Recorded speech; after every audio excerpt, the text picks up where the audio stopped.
NFL draft this weekend, and so let's assign some big draft winners and big draft losers. Hey, Peter Schrager, give me a big winner from the draft weekend. The New York Giants are the biggest winners of draft weekend, and it's not just Thursday night. I love their Saturday. Alexander, the defensive tackle, they interviewed him. He said, what do you want to do in the NFL? I want to take my opponent's will. Scatterboo, the running back, talked about how every single day of his life has been set so that he could prove people wrong. And Marcus Bowe, the big offensive lineman, at the end, they said, what's your best skill? He says, demoralizing people. Giants got tougher. The Giants got better. Giants fans, it's been a rough couple years. Smile this morning. Speaking of demoralized, Tannenbaum, give me a loser from this weekend. DK Metcalf.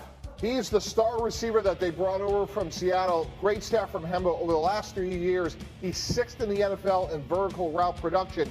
And how about this? Assuming that Aaron Rodgers is their quarterback, I almost thought this was a misprint. Aaron Rodgers has one 300-yard passing game in his last 35 starts. It's not very many. No. Okay. D-Wood, give me a winner from this weekend. How about Drake May? Like, I really like what New England did. You go out there, obviously, the number 4 pick. You get Will Campbell to get the left tackle out of LSU, protect the blind side. Then you come back in the second round, get Travion Henderson, the explosive running back from Ohio State, to add some juice in the running game. And then in the third round, you get Kyle Williams, the wide receiver from Washington State, who I think he's going to play a factor in the passing game for the Pats. I like what the Patriots did. 4 offensive linemen they took. Yeah, which is what they needed, and they went that way. And but Will Campbell's attitude was unbelievable when they drafted him. Finally, Graziano, how about the most obvious loser in all of this? Yeah, I mean, Shedeur and Deion, they hyped him up as a first-round pick. You know, Deion talking about him going top 5 overall for a while, and he ends up with a 5, all right, but it was the 5th round of the draft that he gets picked. It's just the entire sort of pre-draft process seemed to go very poorly for Shedeur Sanders, culminating in him last. Sanders is going to be fascinating when everyone digs into all of the different elements of it. So by now you know what happened. We've spent a little bit of this morning diving into why it happened. I think, Peter, you sort of alluded to it, and I think there's a good point to be made here. You want your starting quarterback to be a star. You don't want your backup quarterback to be a star. There's nothing worse than having a backup. I mean, you once acquired Tim Tebow. Whether that was really your idea or not is a whole different conversation. But when Tim Tebow was your backup quarterback, you have a problem. It actually creates more issue than it is worth. And what became evident is that a lot of NFL teams, candidly, pretty much all the NFL teams that needed quarterbacks, didn't view Shedeur Sanders as a slam dunk starter. And that at that moment, his star power started working against him. The very thing that you would think would be a favorable quality starts, I think, to become a negative. Agree. Let me push back on that a little bit, which is from a standpoint of Shedeur had the opportunity to prove he was a starter, and he didn't, and that's what's frustrating. When you look at some of the objective ways teams look at the pre-draft process, there's the Senior Bowl, which is an all-star game that's competitive. Then you have the Combine. Here's our graphic, and then you have players that run the 40-yard dash. Again, none of this is outcome determinative.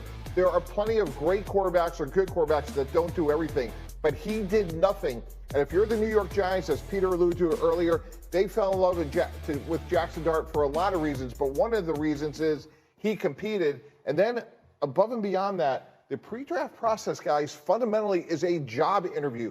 We have taken countless players off the board for failure to be prepared for that interview. When you're interviewing a prospect, you're trying to project, can they lead us? Can they be tough? And we're going to pay them millions of dollars more.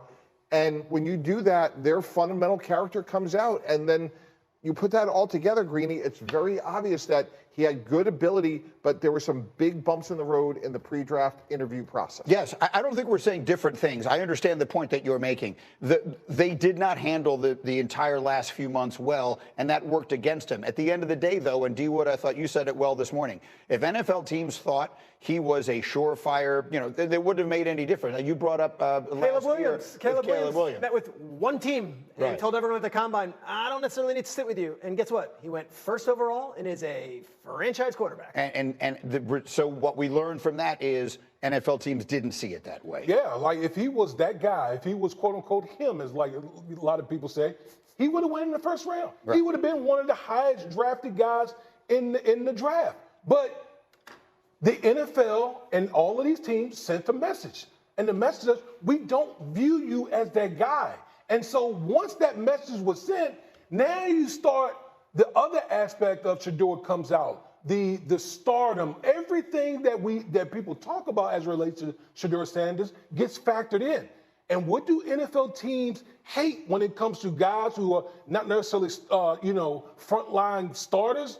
They don't want distractions. That's how they view these type of things. And that's why Shedeur Sanders found himself drafted in the 5th round. Okay, so we've said a lot of things. Lord knows a lot of words have been spoken about Shedeur Sanders over the last few days.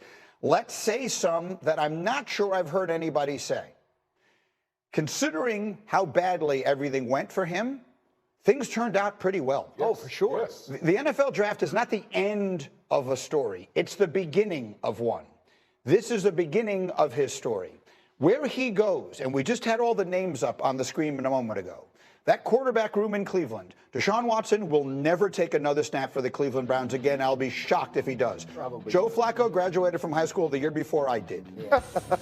Dillon Gabriel is not a prospect that people viewed in even the same category. I understand they took him before they took Shedeur, but I think there were extenuating circumstances in that. Kenny Pickett is on his 3rd team in as many years. I think Shedeur Sanders, if he is as good as he thinks he is, if he is even close to as good as his father thinks he is, I actually think he wound up in a great place where he has an excellent chance to be the starting quarterback. I think you're absolutely right. They'll have a wide open quarterback competition. Now it may start with Flacco and Pickett at the forefront because they're the veterans, they have the experience, and the other guys have to be brought along. But if you're looking at it objectively and saying, if he's as good as we thought he was before the draft, he can beat out Dillon Gabriel, Kenny Pickett, and Joe Flacco.